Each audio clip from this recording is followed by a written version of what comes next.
Vamos a transmitir en los siguientes martes, pero pues queremos por ahí también transmitirlo el día de hoy. Los invitamos a que pues estén aquí al pendiente. Vamos a hablar sobre crianza para la paz, crianza respetuosa. Y bueno, ya nada más estamos a punto de comenzar. Ahí se pueden ir integrando y estamos listos, ¿sí? Muy buenos días, soy Michelle Salinas, terapeuta en CICRE, están en su programa Ser Familia. Muchas gracias por estar con nosotros el día de hoy. Hoy vamos a hablar de un tema muy enriquecedor y tengo el honor y el gusto de poderlo compartir con personas dedicadas a servir, a dar su vida, sus conocimientos para la crianza respetuosa, para la crianza, para la paz, ¿sí?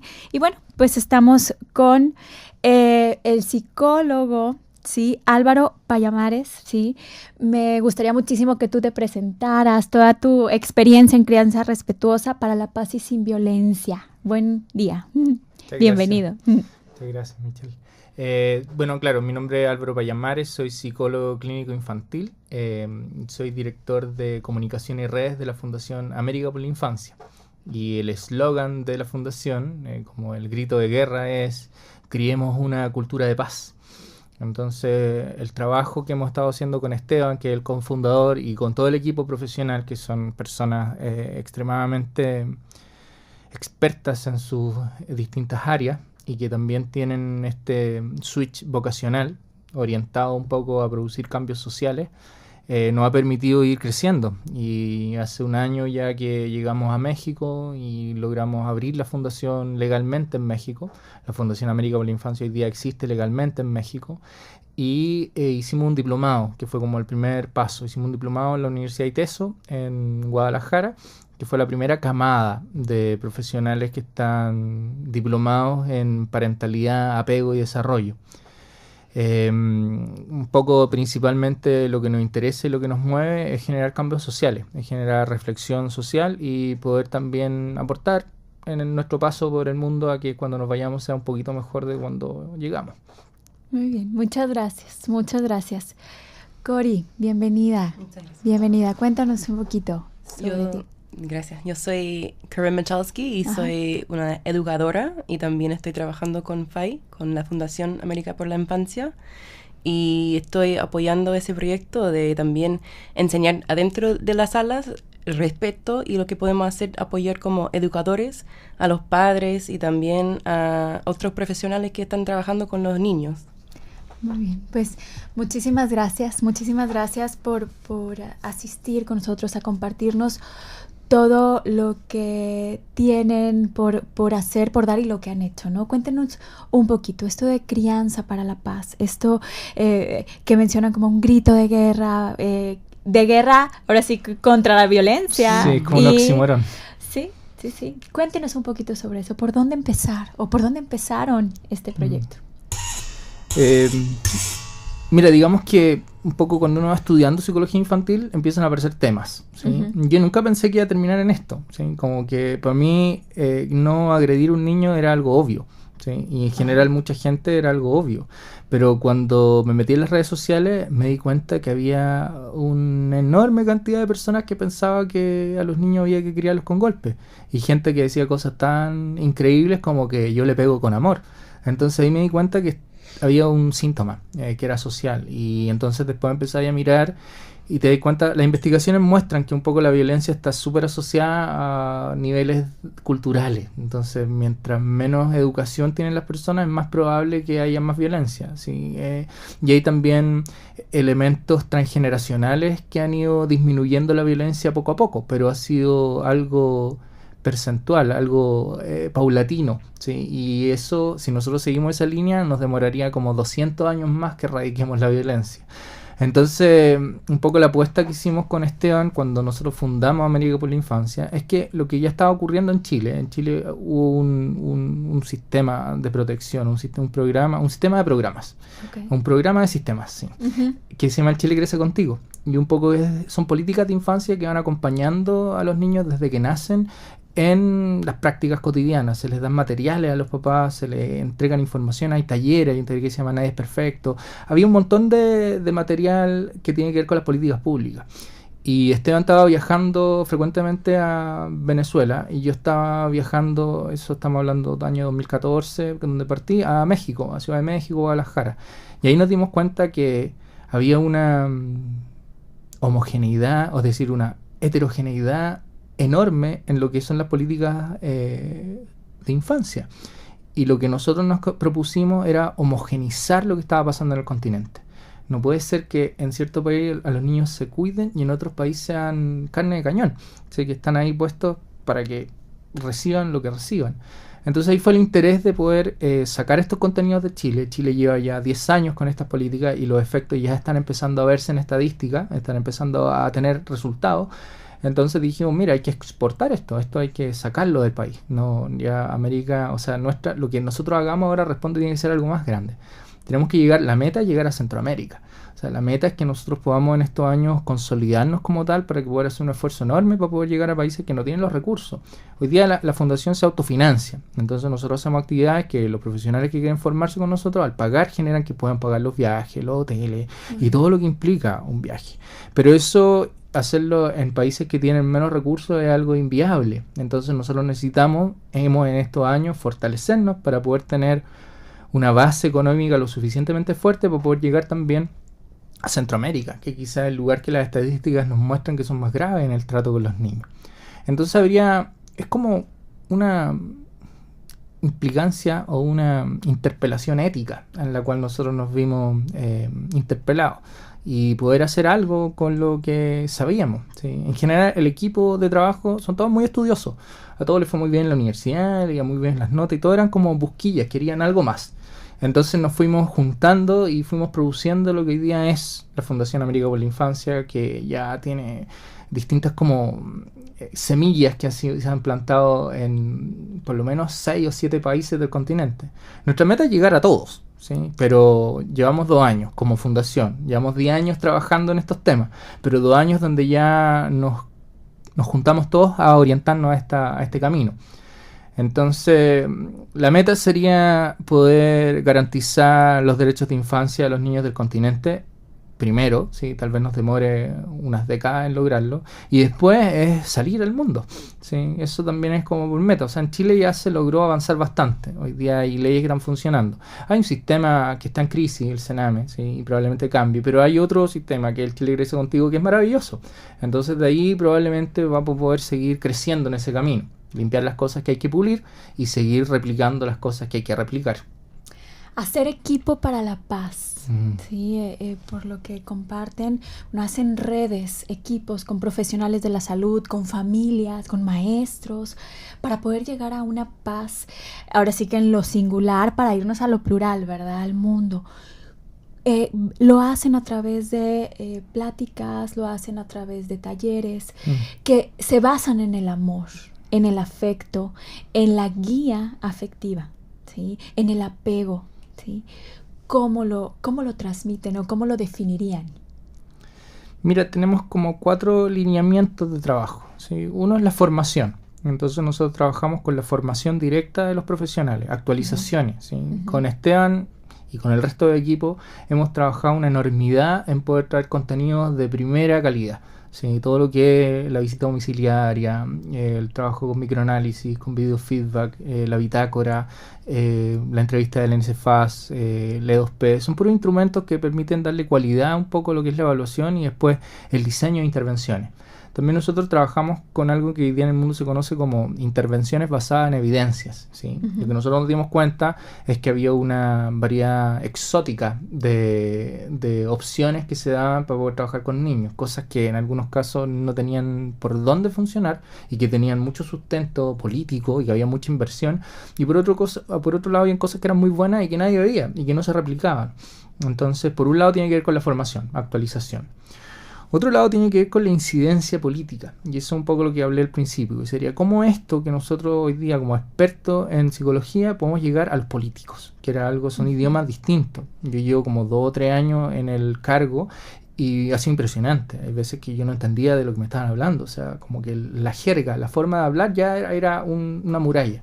Entonces tener que aprender cómo son las formas que hablan los políticos, cómo nos podemos acercar para que los políticos entiendan la relevancia que tiene esto. Entonces hay personas como Ackerman, un economista que ganó el Nobel. Él muestra la tasa de retorno que tiene la inversión en infancia. Y ese tipo de cosas a los políticos les abre los ojos.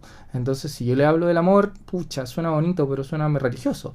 Pero si yo le hablo de retorno, de tasa de retorno, de inversión, claro, sí, de estadística, me miran más seriamente. Entonces también tenemos que identificar cuáles son las palabras o conceptos que abren puertas. ¿Sí? Yo con las charlas con los papás sé qué metáfora utilizar y ahora estoy aprendiendo cómo hablar con los políticos. Me di cuenta de que nosotros como fundación tenemos que vincularnos con diputados, con senadores, con presidentes, ¿sí? En países, con gobernadores, con intendentes, porque ellos finalmente son los que dicen, mira, se le va a dar este financiamiento, se pone esto por sobre esto, y si nosotros podemos relevar la importancia que tiene la inversión en primera infancia, la importancia que tiene que los papás sean educados, sean contenidos, educados en el sentido de que venga alguien y me apoye, claro, ¿sí? Que me muestre, ¿sí? No simplemente que me diga que lo que yo hago está mal, ¿sí? Que algo y siempre las redes está reiteradamente se está repitiendo, ¿sí? Un poco que acá los psicólogos decimos está todo mal. No, más bien el camino para hacer las cosas bien es arduo y es empinado, ¿sí? Eso es lo que a la gente le cuesta entender. Entonces, claro, sí hay caminos para hacerlo bien, pero para costar, ¿sí? No es fácil. Entonces también un poco que los ejes políticos puedan facilitar que hayan espacios de crecimiento para los padres. O sea, los papás tienen que poder ejercer una parentalidad positiva, pero para eso tiene que haber un espacio donde yo lo pueda ejercer, y para eso tiene que haber una red social que permita que yo tenga ese tiempo con los niños. No puede ser que la reforma laboral pise la salud mental infantil. Entonces hoy día vemos que en muchos países las mamás después del parto tienen 40 días, claro, tienen 2 meses. En Chile logramos... la lactancia, el apego. Corta, sí, no, todo eso. Hoy día en Chile logramos 5 meses y medio. Pero deberíamos tener 18 meses, deberíamos optar al año y medio. Y los padres también participar. Sí, no sí, tenemos días, sí. Lo que ha mostrado la investigación es que los padres generalmente no usan los días. Entonces se les dan los días y no los usan. Entonces ahí falta mucho de poder concientizar la importancia que tiene el involucramiento del hombre en la crianza. Es fundamental, claro, es un factor protector enorme, ¿sí? Entonces, esta caricatura del hombre proveedor, cavernícola, que trae un pedazo de res y se va de nuevo, hace daño, ¿sí? Lo que necesitamos son papás conectados con su hijo y conectados en un rol más simétrico. Todos tenemos que lavar platos, todos tenemos que limpiar, todos tenemos que... O sea, el que ensucia, limpia. O sea, si yo ensucio, limpio, y eso lo tenemos que hacer en equipo, ¿sí? Entonces, como división de roles ha hecho daño, porque los niños también ven eso. En cambio, un niño que ve que el papá también se levanta y no se pone a ver tele, simplemente ayuda en las cosas de la casa o ayuda a cocinar o hace las cosas junto con la mamá, que son turnos, eso genera un aprendizaje que es observacional. Yo no le tengo que decir al niño nada, él sabe, él se levanta y lleva su plato y lo lava, y esas cosas se van enseñando con el hacer cotidiano, y esos cambios de switch nos falta mucho. ¿Y dónde podemos encontrar mayor información? Un poquito para ir introduciendo América por la Infancia. ¿En dónde podemos encontrar más información? ¿En alguna página? Mira, en Facebook nosotros como nuestro lugar de mayor movimiento, ¿sí? Tenemos una página en internet, americaporininfancia.com. Sin embargo, en Facebook es donde estamos publicando todos los días, ¿sí? Ahí hay información cotidiana. Entonces, la página de Facebook de América por la Infancia, los invito a todos a que se puedan sumar, porque cambiar el mundo no se puede así si no nos unimos, ¿sí? Pero cuando nos unimos es bastante real. Y si uno mira la historia, han habido cambios en el mundo reales. Uh-huh. Personas como Gandhi han generado, sin levantar un gramo de violencia, sin hacer un tipo de acto como violento, han logrado cambiar la mentalidad de millones de personas. Entonces, eso nos inspira. Sí, es cosa de todos, ¿no? Los invitamos a que si alguien tiene algún compartir, puede comunicarse al 8334-0421 o bien al 8334-8421. Y continuamos hablando sobre crianza para la paz. Va más allá del afecto, ¿sí? Cambia sociedades y cambia la salud, no solamente mental, emocional, física, ¿sí? Y eso puede tener grandes beneficios a nivel político, a nivel familiar, a nivel educativo, ¿sí? Y a nivel mundial, ¿no? Nos compartías dos de los grandes rubros, ¿no? Con las familias, en la parte, la formación de profesionales de la salud, en la formación o el acompañamiento o el apoyo en la parte política. Y también hay otros dos más, ¿verdad? Sí. ¿Cuáles son? Mira, formación e incidencia, un poco lo que estábamos viendo, y el otro tiene que ver con las redes sociales. ¿Sí? Entonces ahí hay un tema importante de que hoy día las redes sociales es tal vez el cuarto poder. ¿Sí? Y ya cambió un poco, se democratizó la información. Entonces hoy día las redes sociales pueden ser un purgatorio, puede ser un lugar hostil. Y en las redes sociales hay mucho bullying, hay mucho maltrato, hay mucha desinformación, hay muchas personas que no tienen ni las competencias ni la formación para dar consejos y están dando consejos y tienen muchos seguidores.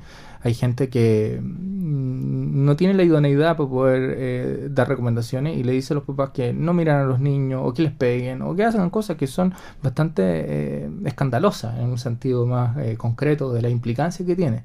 Entonces nosotros en la fundación nos propusimos también ocupar un lugar en las redes sociales y que nuestros contenidos tengan base científica y que nosotros estemos orientados a la reflexión y a aumentar un poco las posibilidades de que los papás crezcan.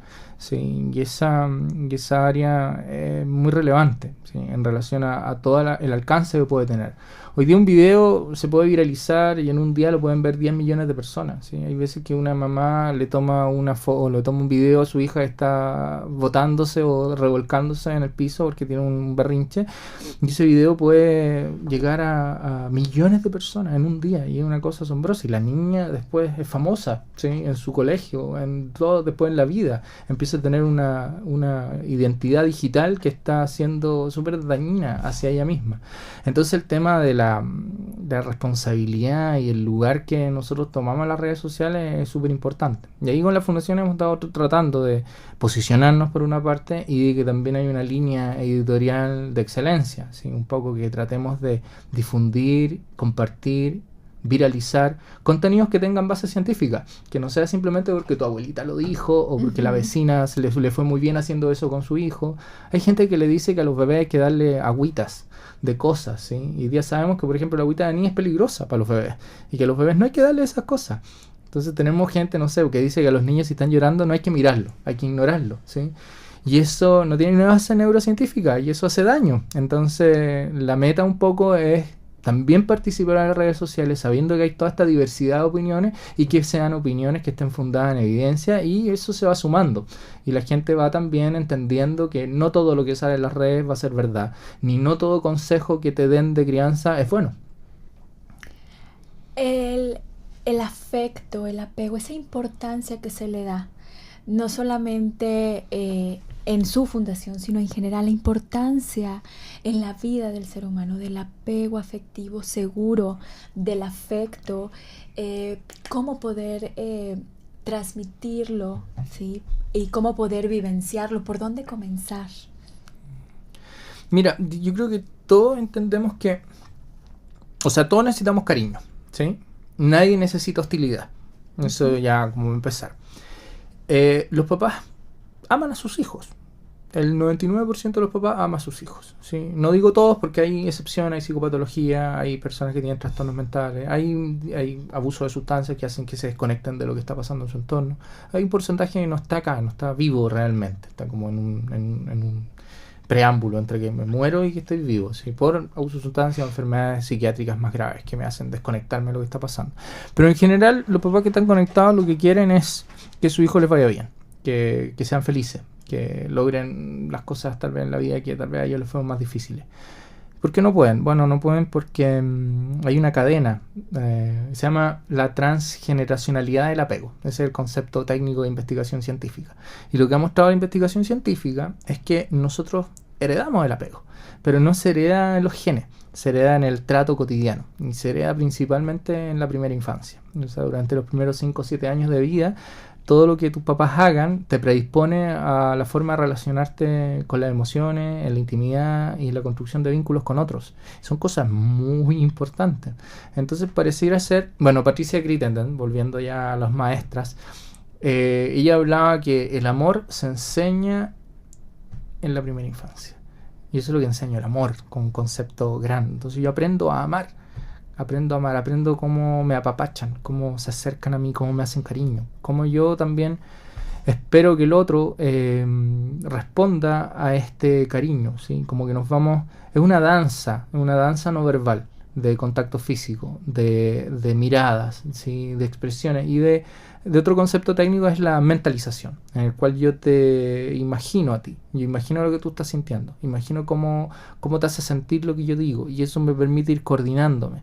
Acá la meta biológica del apego tiene que ver con la coordinación afectiva, y esa coordinación afectiva primeramente intenta satisfacer las necesidades del bebé, que no puede autosatisfacerse. Un bebé no puede autorregularse. Entonces toda esta primera parte de la crianza responde a la sincronización con las necesidades de los bebés, ¿sí? Los bebés, por ahí investigaciones muestran que los papás durante el primer año de vida, cuando están bien conectados con sus bebés, a los 5, 8 meses pueden distinguir un poquito más de 10 llantos, ¿sí? O sea que hay llantos distintos que los papás, cuando empiezan a conectarse, pueden interpretar. Tiene hambre, tiene frío, está aburrido, algo le duele, o esto no lo había visto, este llanto es muy intenso, que tiene que ver con las vocalizaciones, con la frecuencia y la intensidad. Esas 3 variables pueden tener muchas diferencias. Entonces hay veces que las mamás dicen, no, mira, ya está, tiene sueño. Tú veías al niño y el niño está muy movilizado. Y tú dices, ¿de dónde piensa que tiene sueño? Bueno, porque le vio la carita, porque hizo unas expresiones y ya lo conoce. Entonces, si nosotros eso lo tratamos de manualizar, no sirve, porque la expresión de las emociones, a pesar que son similares, son idiosincrásicas. Eso quiere decir que tú y yo, nosotros 3, tenemos formas de expresar nuestras emociones y de coordinarnos con otros que son distintas. Entonces, para poder sintonizarme con un ser vivo que llegó hace poco al mundo, tengo que conectarme con él. Entonces hoy día todo lo que está orientándose tiene que ver con el aquí y el ahora.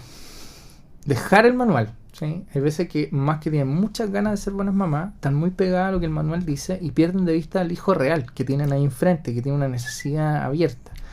Entonces hoy día la invitación, y por eso nosotros trabajamos con técnicas como el mindfulness, términos de conexión con tu experiencia emocional, para que se te sea más fácil dejar los manuales de lado y volver al aquí y ahora. ¿Qué está pasando aquí y ahora?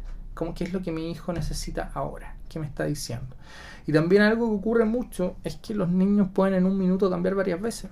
Entonces, si yo respondo a la necesidad que tenía el minuto anterior, ya dejé de ver lo que tiene ahora. Y estar en el aquí y ahora es súper difícil. Nosotros no estamos entrenados en ese ejercicio. Estamos entrenados en lo contrario, que es la visualización de escenarios posibles, futuros, probables. Y muchas veces la gente está en un mundo imaginario, ¿sí? Y dice, no, pero si yo entro ahora a la pieza, él va a pensar que yo voy a estar siempre para él y después él va a tener dificultades en la vida y se queda en la puerta. Y no entiende que su hijo está llorando en esa habitación. Y ella tiene que entrar porque eso lo va a apoyar y no importa lo que pase en el futuro. Carlos González, un muy importante referente de la crianza respetuosa, aunque yo no estoy de acuerdo con lo que dice, pero lo encuentro muy bonito. Dice que nosotros no sabemos qué va a pasar con nuestro hijo en 30 años. ¿Sí? Hay cierto grado, sí, no sabemos en particular, pero sí sabemos que si hacemos esta cosa u otra ya va tendiendo hacia ciertas direcciones.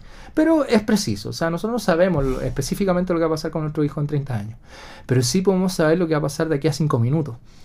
Y ahí es donde yo tengo que invertir. Entonces, cuando la gente está pensando muy a 30 años y se pierden los 5 minutos de la hora, puede ser que estemos teniendo algún problema. Entonces, está bien pensar y planificar a largo plazo. Pero si por planificar a largo plazo me pierdo el estar aquí y ahora, con mi hijo aquí en el parque o aquí jugando en la plaza, no lo estoy haciendo bien, no está funcionando. El precio es muy alto. El precio es muy alto. Es muy alto. Es muy alto. Es positivo la información, los conocimientos como referentes. Sin embargo, el sentir, la crianza, el estar, el disfrutar e incluso, ¿verdad? Las emociones que se necesiten sentir en el trayecto, pues ahora sí que no tiene precio, pero el no vivirlo tiene un precio muy alto. Entonces, pues los invitamos a que se comuniquen a los teléfonos 8334-0421 o bien 8334-8421 en caso de querer hacer algún comentario o alguna pregunta. Continuando con el tema, ¿sí? El apego, el afecto, el estar en el presente, ¿sí? También el estar en el presente implica el guiar con afecto, el disciplinar. Y no precisamente tiene que doler al disciplinar. A veces puede ser desagradable, ¿sí? Pero no precisamente requiere doler. Sin embargo, culturalmente está instalado que en ocasiones debe de doler y no debe ser así, ¿sí? Tiene que haber un aprendizaje, el cómo poder mezclar estas dos piezas de disciplina afectiva, de poder guiar con afecto, guiar con ese apego, con ese contacto, con esa crianza respetuosa en paz, es decir, sin dañarnos. Sí. Mira, primero, como para poder avanzar en clarificar conceptos, el dolor es parte de la vida. ¿Sí? Nosotros durante la vida vamos a sentir dolor en innumerables veces, pero la fuente de dolor no tiene que ser la acción de nuestros padres, aunque muchas veces lo son, y muchas veces sin que ellos se den cuenta ni lo sepan, y después nosotros vamos entendiendo que lo que dijeron, lo que hicieron o lo que no hicieron termina doliéndonos muchísimo. Eso es una parte, eso es algo normal y ocurre, ¿sí? Hay gente que con muy buena voluntad le puede decir al hijo cosas que piensan que son un halago, pero finalmente lo están haciendo sentir mal. Y lo están haciendo sentir no querido, que no les importa o que no los conocen, ¿sí? Hay niños que se sienten dolor porque sus papás los tratan de una manera que hacen sentir que no son ellos a los que lo están tratando, como que no los reconocen.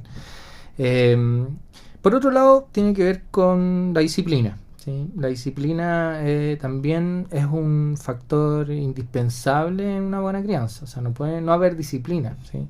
Ahora el punto está en que esa disciplina no puede transgredir los derechos humanos, ese es el punto importante. Acá la gente son como, no sé cómo expresarlo, son como vicios culturales que vienen muy enquistados en la historia.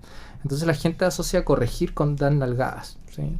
Y corregir no tiene nada que ver con dar nalgadas, ¿sí? La gente necesita que la corrija muchas veces, pero no tiene nada que ver con hostilidad. Entonces esos conceptos están súper mezclados. Entonces la gente dice, hay que corregirlo, piensa que es sinónimo de que pegarle. Entonces yo trato de evitar el concepto de corrección, porque la gente lo asocia al maltrato. Lo que no necesitan es ejemplo. Son ejemplos que te muestren cómo se hacen, ¿sí? Que muéstrame qué es lo que tú quieres que haga, que me digan en positivo, ¿sí? Dime lo que tú quieres que yo haga, no me digas lo que no quiero que hagas, porque eso es también un gran problema acá. Yo al niño le digo, no toques esto. Bueno, y en ese momento, desde que yo dije, no toques esto se transformó en lo más importante de la habitación. Entonces son otras fórmulas para poder llegar allá. Por lo tanto, la disciplina es necesaria, pero no la hostilidad, ni la agresión, ni el maltrato. Y no son cosas que sean sinónimos, ¿sí? Eso es un malentendido cultural. También la gente se equivoca y piensa que criar con apego seguro o con crianza respetuosa es dejar que los niños hagan lo que quieran, ¿sí? Y no entienden que la permisividad es una forma de maltrato. El maltrato tiene varias vías, ¿sí? El maltrato físico, que es el más como popular, que es más conocido. El maltrato psicológico, que es el que está más extendido y más invisibilizado y que la gente no tiene idea que está maltratando psicológicamente a su hijo y lo hace. Está la negligencia, y en la negligencia está todo lo que yo debería hacer y no hago. Acá hay algo, en la negligencia me voy a detener un poquito porque quiero explicar algo, ¿sí? Cuando nosotros llegamos al mundo, nosotros dependemos de que un otro tenga ciertas conductas, que tienen que estar. Si es que el otro no las tiene y no está, empieza a hacernos daño. Entonces hay un maltrato porque hay una expectativa de que tú cumplas un rol mínimo, ¿sí? De satisfacción de necesidad y de atención del ser humano que llegó al mundo.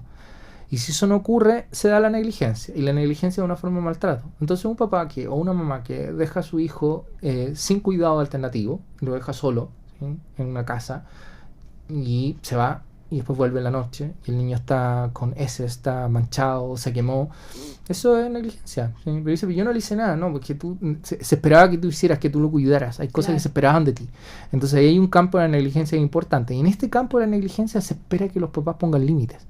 O sea, si tu hijo está a punto de tomar una olla que tiene agua caliente y se va a tirar encima, se espera que tú te levantes y tomes al niño antes que lo haga. Pero no se espera que tú le pegues por eso. Se espera que tú evites el accidente, ¿sí? Hay mamás que me dicen, mira, te voy a poner el ejemplo más clásico, ¿sí? Mi hijo se me soltó de la mano y corrió a la calle, ¿sí? Ese es el escenario. Entonces hay muchas personas que dicen que frente a ese escenario, pegarle al niño tiene mucha razón. ¿Por qué? Porque eso puede evitar que en otra ocasión lo atropelle. Pero eso no es real, eso no es así. Pegarle a un niño en cualquier circunstancia está algo mal. Si que el niño está a punto de cruzar y yo lo tomo y lo empujo hacia mí, yo no lo estoy maltratando, le estoy salvando la vida, ¿sí? Que es cosa distinta. Ahora, si es que el niño ya el auto pasó, ya tengo al niño y le pego después de que esto pasó para mostrarle que lo hizo está mal, eso es maltrato, ¿sí? Y eso es muchos países, de hecho aquí en esta ciudad es un delito, ¿sí? Y hoy día está el teléfono, el 075, ¿sí? Que permite que si tú eres testigo de cualquier transgresión de derecho a un niño, tú puedas llamar y se hace cargo un equipo profesional de poder darle seguimiento al proceso. Y eso lo encontré espectacular, eso lo aprendí hoy día, ¿sí? Cosa que estamos muy lejos de llegar a ese tipo de conductos regulares en todo el continente, ¿sí? Un ejemplo, lo que está haciendo Monterrey para el resto de los países y las ciudades. Entonces, lo que nosotros esperamos es que una mamá o un papá, si su hijo se suelta, ¿sí? Corra a tomarlo, pero que no le pegue y que le explique, no te puedes soltar, ¿sí? No te puedes decir, tampoco hostilizarlo. Tampoco voy a dedicarme desde que se soltó durante una hora a decirle lo mal que está haciendo, lo que le va a pasar y asustarlo, ¿sí? Un poco la idea de la crianza no es infundir miedo, es infundir seguridad. Entonces lo que yo tengo que hacer es que si mi hijo se suelta, no está listo todavía para que salgamos a las calles. No está listo para que yo, no sé, pues me ponga a hablar por teléfono mientras estamos ahí. Hay veces que yo tengo que poner atención en el estado como evolutivo en el que está mi hijo para saber qué poder esperar de él. Sí, las expectativas que tienen los padres suelen ser el área principal de trabajo de los psicólogos infantiles. Cuando nosotros logramos pulir la expectativa con respecto a qué edad tiene tu hijo, que tiene 2 años y tú esperas que se quede sentado ahí durante media hora, tu expectativa es irreal. Esa expectativa está generando maltrato. Entonces veamos, ¿qué edad tiene tu hijo? ¿Qué podríamos esperar que él hiciera? Entonces, si tú quieres que se sienta ahí, bueno, entretenlo. Traerle lápices de colores, ¿sí? Hace un puzzle, hagamos algo, ¿sí?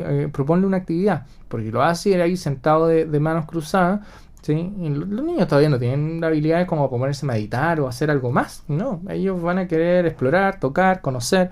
Entonces ahí también está qué es lo que nosotros esperamos de los niños. Otro tema que también es muy recurrente, que me dicen, mira, es que mi hijo iba a tocar el enchufe, entonces yo le pego en la mano y así él ya no lo hace. Pero con eso nosotros vamos a tener que estar pegándole cada vez que él vaya a acercarse a algo peligroso. Y él lo que aprende entonces, cuando alguien se acerca a algo peligroso, es válido pegarle. Y él después va a pegarle a los niños en el jardín cuando no hagan lo que él quiere que haga. Porque empezamos a aprender que es una forma de hacer cosas. Entonces yo les digo a los papás, mira, si tú no quieres pegarle a tu hijo porque se están acercando los enchufes, tapa los enchufes. Hay unas cositas que se compran, incluso no son caras, son cosas súper baratas. Se ponen, quedan tapados los enchufes, el niño puede tocar eso y no le va a pasar nada. Generalmente la recomendación que doy, que es bien concreta, es camina en 4 patas. ¿Sí? Agáchate, mira el piso, mira el entorno, ¿sí? Mira si hay telas de araña, mira si hay bichos, mira si hay clavos, ¿sí? Los niños se metan en lugares que después tú no sabes. Toca los muebles por debajo, a veces hay clavos y eso puede hacerle daño al niño y se mete a buscar algo. Entonces, cuando nosotros planificamos y anticipamos, nos evitamos muchos problemas. Ahora, si yo tengo lleno de enchufes, lleno de vidrio, lleno de veneno, voy a tener que estar pegándole al niño cada 5 minutos, porque voy a tener que estar haciendo una línea en el piso y decirle ya, no te muevas de acá, porque todo es peligroso. Entonces lo que hay que hacer es adecuar los espacios para que los niños puedan explorar. Un niño sano es un niño que explora, es un niño que va a averiguar, va a conocer. Y hay algo que se llama el círculo de seguridad o también el círculo de exploración, en el cual el niño tiene un movimiento que está cerca de la mamá y va hasta 5 metros, vuelve, va hasta 10 metros, vuelve, va a 15 metros, vuelve. Y esto puede ser en círculo o en línea, ¿sí? Y ese círculo de exploración tiene que ver con la sensación de libertad que yo necesito. Y cuando ya llego muy lejos, necesito la sensación de protección. Entonces estoy oscilando en estas dos cosas. Y eso es muy normal y es muy esperado, ¿sí? Sobre todo en la primera infancia. Por lo tanto, lo que yo tengo que habilitar son espacios donde los niños puedan hacer eso. Puedan ir cada vez alejándose un poco más. Yo tengo que tener un espacio que estén cuidados, ¿sí?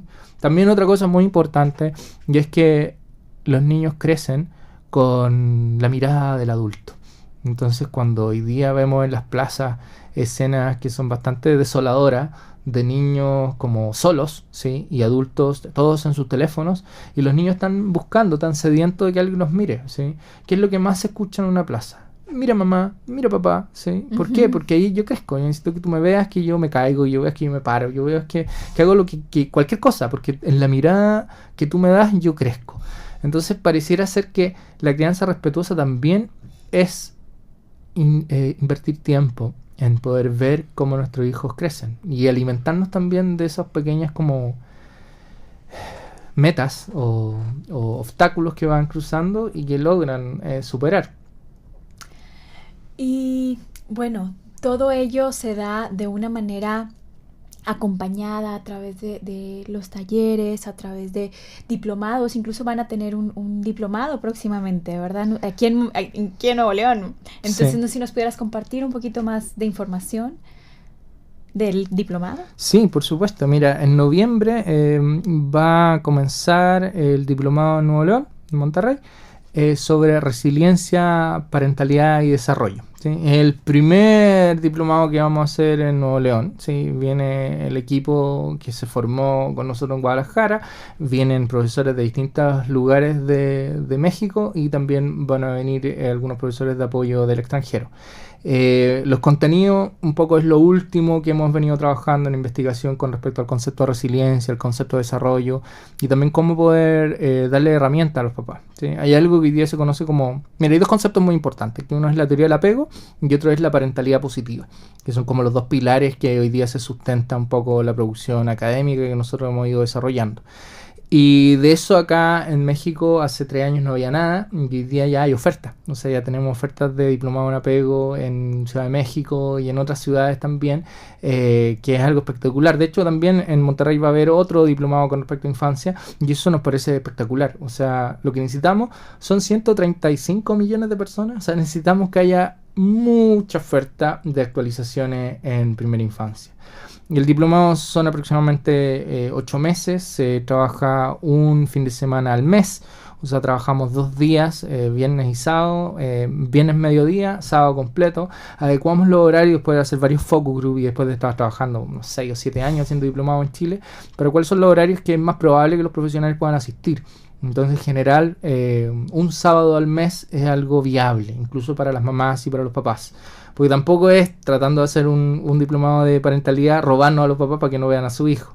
Entonces también hemos logrado poder equilibrar ambas cosas. La gente que quiere información del diplomado, lo invito a la página de la Fundación América por la Infancia. Tenemos todavía cupo, es un diplomado de máxima calidad. Hemos estado poniendo mucho énfasis en que los contenidos que se entreguen sean lo último que se está viendo en el mundo en relación a la resiliencia y a las prácticas bien tratantes. Y necesitamos nuevas camadas de profesionales. Es una de las metas de la fundación, formación. Entonces, nuestro interés también cuando vamos a un lugar es dejar las semillas instaladas y que sean los propios equipos que después sigan formándose. ¿Sí? Ya tenemos equipo en Uruguay, tenemos equipo en México principalmente y en Chile, en distintas ciudades, hemos estado también sembrando estas semillas y han generado trabajos individuales o grupales de grupos que no están conectados directamente con la fundación, pero que han permitido que inicien programas, proyectos, trabajar con gobiernos, con municipalidades, con colegios, y nosotros de alguna manera les damos marco teórico y les damos apoyo. Si todavía hay gente que pide supervisión y nosotros vemos cuando hay casos difíciles también nosotros apoyamos en ese tipo de cosas. Entonces el diplomado es una oportunidad real para formarse en contenidos actualizados con respecto a primera infancia y tener herramientas prácticas.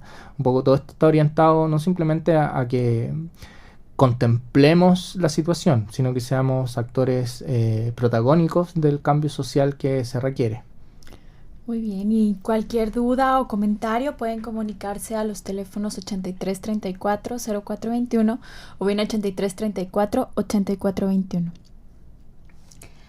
Hablando de parentalidad, hablando de resiliencia, de crianza para la paz, ¿qué mensajes es importante a recalcar y a resaltar? ¿Qué recomendaciones o puntos a considerar fuertemente en las familias, en las escuelas? ¿Qué les gustaría dejarnos? Mira, es una pregunta enorme. Entonces, lo que hemos visto es que los cambios sociales parten de adentro hacia afuera. Entonces, nosotros tratamos de agitar un poco el avispero, pero lo que pasa adentro responde a los procesos de cada persona. Acá yo creo que hay mucha gente escuchando y que está en distintos lugares del cerro. El cerro de la salud mental no hay que dejar de subir, ¿sí? Cuando uno se detiene, retrocede, entonces hay que estar constantemente moviéndose. La invitación tiene varios niveles. Entonces, la primera invitación es hacer psicoterapia. Entonces, yo invito un poco a los papás que sientan que un poco la crianza los supera, más que adosarle un problema a los niños, hacerse cargo un poco de su historia. Sí, lo que hoy día sabemos que lo que yo olvido o bloqueo, ¿sí? Se repite. ¿Sí? Sí, hay una cita que es muy linda de Jorge Sakuyama que dice: estás condenado a repetir tu pasado. O sea, quien olvida su pasado está condenado a repetirlo. Esa es la frase literal. Entonces, lo que nosotros aprendimos es que muchas veces los papás maltratan a su hijo porque no tienen otra herramienta. Y fue la misma forma que los trataron a ellos de infancia. Entonces, si tú quieres romper con eso, la psicoterapia es un lugar que se rompen las cadenas del maltrato. Y esa sería una primera invitación, ¿sí? A poder asumir que tengo un problema, ¿sí? Digamos que el maltrato infantil yo creo que es más grave que la adicción a la cocaína. Porque el maltrato infantil tiene una sociedad cómplice. En cambio, una persona que adicta a la cocaína tiene una sociedad que le está diciendo que algo está mal, que algo no está haciendo, que algo está generando. Y la persona que adicta a la cocaína como genera daño en su entorno, sin duda, pero cabe la posibilidad que su hijo no reciban eso, ¿sí? Hay veces que se aíslan un poco las mamás o los papás cuando la otra es la persona que tiene ese problema, le da a los niños lo que ellos necesitan, ¿sí? Pero en la relación del maltrato infantil se da algo que la sociedad no lo castiga. En general hay muchas sociedades que impulsan a los papás a que sean agresivos con sus niños, diciéndoles que los tienen que controlar, que los tengan quietos, que estén en silencio, siendo que, para un niño estar en silencio es difícil, y estar quieto también. Entonces la sociedad te obliga a que tú hagas que el niño esté de una manera que tal vez naturalmente no le da. Y eso no lo vemos. No vemos que cuando la gente pone cara de enojada, cuando un niño está un poco más revoltoso, está más con un movimiento mayor, hace que los papás se sienten incómodos y empiecen a apretarles las manos, así, ya, siéntate, quédate acá. Y eso responde a un efecto social. Entonces pareciera ser que, a diferencia de otras como adicciones, ¿sí? La adicción al maltrato está también facilitada por la comunidad. Y eso también tenemos que romperlo. O sea, la idea es que como sociedad podamos apoyar a que los papás crezcan y que no tengan que violentar a su hijo, ¿sí? Sería como una primera acercamiento. O sea, trabajo psicoterapéutico puede ayudar muchísimo. También hacer grupos, hacer redes, ¿sí? Conversar con otras mamás que tengan niños de tu edad, asociarse. Todos estos grupos de crianza, círculos de crianza, son muy bienvenidos, son muy convenientes. Sentir que no estás solo en lo que está pasando. Un gran defecto de la sociedad capitalista es como la relevancia que se le da al individualismo como forma de camino al éxito, siendo que evolutivamente eso es un error, ¿sí? Nosotros, para llegar donde estamos, siempre necesitamos el trabajo colaborativo de otros. De hecho, esta conversación es fruto de mucha gente. Hay mucha gente que participó antes de que se diera esto. Entonces, nosotros nos conocimos hoy día, ¿sí? Ajá, sí, sí, pero para que sí se diera esto había mucha gente que estaba colaborando. Entonces, entender eso, que las relaciones colaborativas son realmente el camino al éxito, es algo muy importante. Y eso también importa en la crianza. Hay mamás que creen que su hijo lo críen solo ella, y eso tampoco es real, ¿sí? Un niño necesita a lo menos 2 adultos, pero idealmente necesita más, necesita un grupo humano. Por supuesto que va a haber una persona principal, pero una persona la investigación muestra que un ser humano que intenta responder a las demandas de un niño dura 18 meses, 1 año y medio. Y después del 1 año y medio, la respuesta sensible cae, se va a piso. ¿Sí? Entonces yo puedo responder saludablemente 1 año y medio. Y después ya no da más. Es una maratón y yo no puedo correr tanto. Entonces lo que necesito es apoyarme, es oxigenarme. Entonces necesito que también mi madrina o la madrina de mi hijo se quede un fin de semana o un día en la noche y yo pueda ir al cine con mi pareja, o yo pueda salir un rato, pueda también juntarme con amigos y que podamos también generar eso, ¿sí? Como que hayan vínculos alternativos, ¿sí? Hay uno principal, sin duda, pero también que el papá, que la abuela, que el padrino, que los hermanos también puedan apoyar en la crianza, ¿sí? Antes nosotros criamos en clanes. Sí, antes estoy hablando de miles de años antes. Sí, miles de años de antes, de donde venimos. Y eso entonces hacía que los niños estuvieran con los abuelos, con los tíos, viendo qué se hacían en lo cotidiano. Toda esta cosa prusiana de separar a los niños por edades, meterlos en salas con timbre y tratar de educarlos de una manera como artificial, es algo que en términos evolutivos es un suspiro. ¿Sí? Son 200 años, 300 años, nosotros tenemos millones. O sea, como especie dentro de la vida, ¿sí? Evolutivamente, estamos hablando de un suspiro de lo que pasó ahí. Y todo el tiempo antes la crianza era en grupos. Y eso es lo que tiene que volver. Por ahí hay un autor que dice, es un refrán africano que dice que para criar un niño se necesita una tribu. Entonces por ahí más de un autor dice, busca tu tribu, tienes que buscar a tu tribu. Si estás criando un niño tienes que buscar a tu tribu. Y todo eso genera gran amor, que genera paz, genera grandes frutos, ¿sí?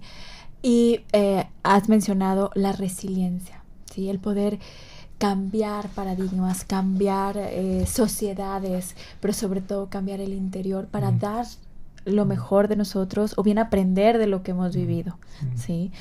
Entonces, pues todo ello va ayudando a formar mejores seres humanos, pero sobre todo nuestra vida, ¿sí? Como padres, como educadores, también se ve en esa mejoría, ¿no? No solamente es para los niños, ¿no? Sino esos niños son los futuros adolescentes, es el futuro de la sociedad, pero también para nuestra propia vida, es como evolucionar en la conciencia. Sí, estoy muy de acuerdo con eso. Mira, el concepto de resiliencia viene de la física y se refiere a la elasticidad, por un lado, y la flexibilidad.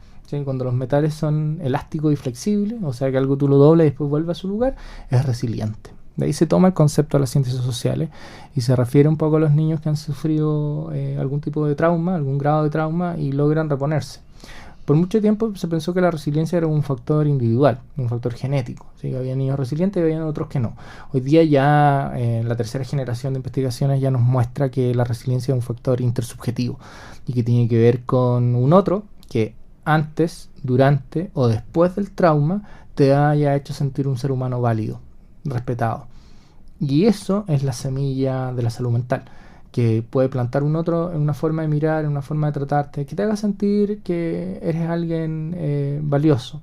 Y en eso, bueno, Corinne me ha compartido un montón de experiencias con respecto a los alumnos que han tenido ella que son sorprendentes. O sea, en distintos lugares del mundo, niños que vienen en situaciones de extrema pobreza, de violencia extrema, situaciones que yo escuchaba que me quedaba sorprendido. O sea, yo soy psicólogo clínico, veo cosas muy graves, pero Corinne desde su lugar de educación a veces se ha encontrado con historias que son tremendas. Son personas que eran un poco la oveja negra y hay un momento que hace un clic y se transforman en los que iluminan el camino de mucha gente, ¿sí? Y eso es fruto de ciertas interacciones que reparan. Hay algo que se llaman los tutores resilientes, que son personas que pasan por tu vida y te dejan una marca positiva. Sí. En general, nosotros los talleres que hacemos tratamos que la gente recuerde quiénes son esas figuras significativas, positivas que han tenido.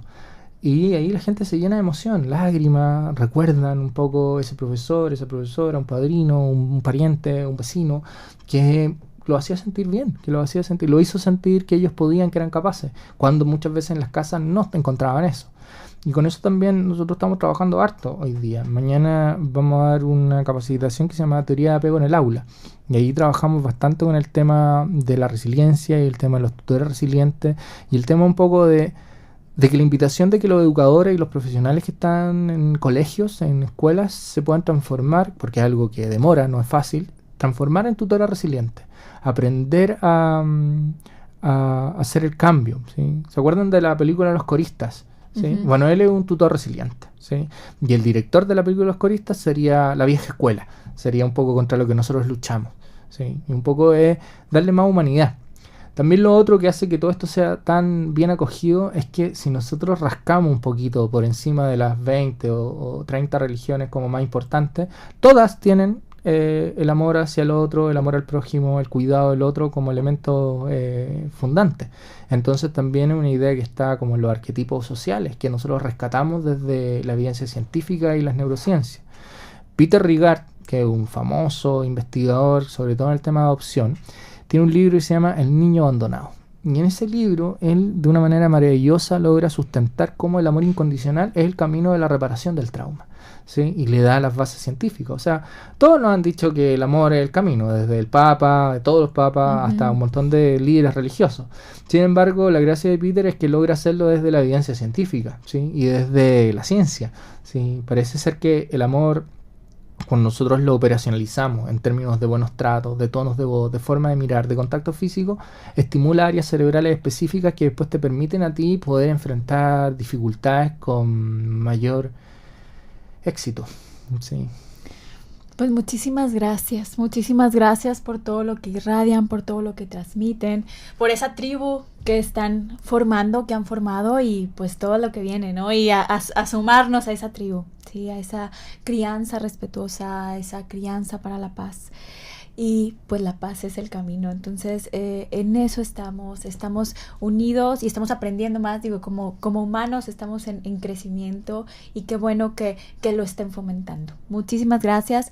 ¿Nos pudieran recordar dónde encontrar información, a dónde poderse comunicar, si alguien quiere asistir al diplomado o conocer mayor información? Mira, todo lo canalicemos por la página de Facebook Fundación América por la Infancia. Entonces ahí tenemos, bueno, yo, Esteban, Mariana, Cata, están viendo un poco los mails, están viendo la información que llega para poder dar respuesta, lo cual no es fácil porque hay mucha gente que está pidiendo muchas cosas, pero ahí es donde nosotros canalizamos la información. En la página de la Fundación América por la Infancia hay un lugar que se llama Eventos, y ahí en Eventos están los diplomados, los talleres, los cursos que estamos dando en distintas partes del continente en este momento. Muy bien, pues bueno, nos quedamos con todo lo que nos acaban de compartir, con toda la información y sobre todo con todo el amor y con toda esa luz que transmiten. Y pues bueno, si alguien quiere comentar algo en particular o quiere compartir, puede comunicarse a los teléfonos 8334-0421 o bien 8334-8421. Muchísimas gracias. No sé si hay algo que quisieran agregar o cerrar el programa del día de hoy. Mira, diría por cerrar que cambiar un poco lo que está pasando requiere el apoyo y el aporte de todos. Entonces todos desde sus casas pueden hacer un cambio político importante, que es en la forma de criar a su hijo. Prescindan de violencia, prescindan de hostilidad, y si no pueden, busquen ayuda, porque hoy día hay ayuda. Antes tal vez no había, hoy día hay redes sociales, hoy día hay hasta tutoriales en YouTube, ¿sí? Están, no sé, pues está Soler, ¿sí? Por ejemplo, tiene un montón de cápsulas que son espectaculares y la gente lo puede poner, Alberto Soler, ¿sí? En YouTube, y te dan un poco guías de 3-4 minutos, no te agotan, ¿sí? Cosas concretas. Así que hoy día hay una cantidad de información enorme que antes no había. Hoy día no hay excusa, ¿sí? Hoy día no hay excusa. Muy bien, pues muchísimas gracias, Cori, muchas gracias. Muchas gracias por estar aquí y pues bueno, los invitamos a que nos escuchen el siguiente martes en Ser Familia. Hasta luego. Hasta luego. Muchas gracias a todos por estar con nosotros.